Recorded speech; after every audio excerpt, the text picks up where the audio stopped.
अरविंद केजरीवाल की राजनीति में जितनी आक्रामकता देखी गई है, नाटकीयता भी उतनी ही नजर आती है। पैंतरेबाजी तो हद से भी ज्यादा है। बीजेपी से ज्यादा तो यह चीजें राहुल गांधी के लिए मुसीबत का सबब बन रही है। देश से भ्रष्टाचार खत्म करने के नाम पर राजनीति में आने वाले अरविंद केजरीवाल ने कांग्रेस के विरोध से शुरुआत की थी।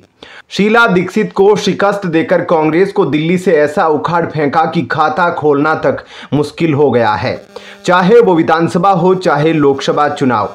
और विडंबना देखिए कि अरविंद केजरीवाल ने पहली सरकार भी कांग्रेस की मदद से ही बनाई थी।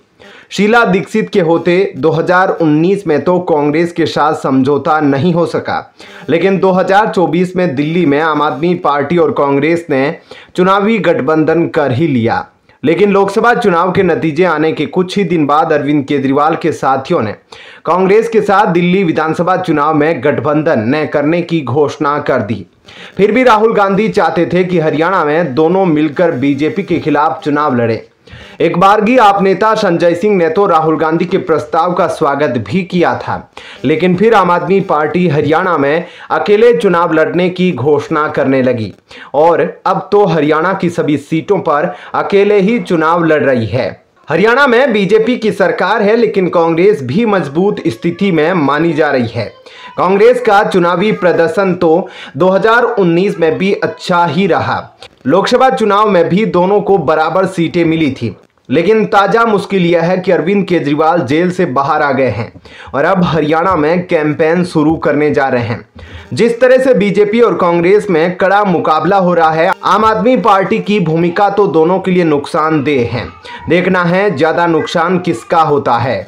दिल्ली में आम आदमी पार्टी की सरकार को बाहर से सपोर्ट देने के बाद गांधी परिवार अरविंद केजरीवाल से लगातार दूरी बनाकर चलता रहा। कोशिशें तो गठबंधन की अरविंद केजरीवाल की तरफ से 2019 में भी हुई थी, लेकिन चुनावी गठबंधन 2024 में ही हो सका, वो पंजाब में नहीं।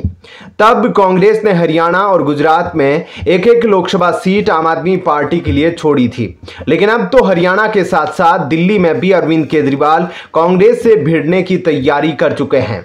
इंडिया ब्लॉक में कहने को तो अरविंद केजरीवाल और राहुल गांधी दिल्ली में साथ चुनाव लड़ रहे थे, लेकिन किसी भी कदम पर ऐसा नहीं लगा कि दोनों दल साथ हैं। रोड शो और रैलियां तो भूल जाए, दोनों दलों के नेताओं ने एक साथ कोई प्रेस कॉन्फ्रेंस तक नहीं की। अब तक यही देखने में आया है कि अखिलेश यादव, तेजस्वी यादव, एमके स्टालिन और ममता बनर्जी जैसे नेता भी राहुल गांधी के साथ खड़े रहे हैं, लेकिन अरविंद केजरीवाल को लेकर ऐसा बिल्कुल नहीं लगा। जब अरविंद केजरीवाल जेल में थे तो संजय सिंह ने इंडिया ब्लॉक में उनके लिए लड़ाई लड़ने की अपील की और जंतर मंतर पर आपके विरोध प्रदर्शन में भी कांग्रेस नेता पहुंचे थे।